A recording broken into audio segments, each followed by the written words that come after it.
stand up. Oh, yeah, okay. Okay, let me show you again. By the way, I'm not going to take this whole sequence, I'm just going to teach you a couple of things out of here, okay? Upper superficial back line. Lower superficial back line. Which way did it go? I'm going to go the other way. Yeah. Upper posterior spiral line. Serrato rhomboid. Yeah. Upper spiral line. And then from there coming down and coming up onto this, I'm going to go the other way. So from here, I'm going to come into the lateral line, toning the left side, lengthening the right side, yeah. Coming down, shin box.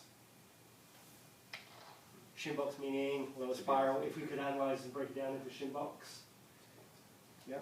Coming all the way up, opening up the side that I just was toning in the lateral line, coming all the way back up into lower spiral, anterior spiral line, yeah.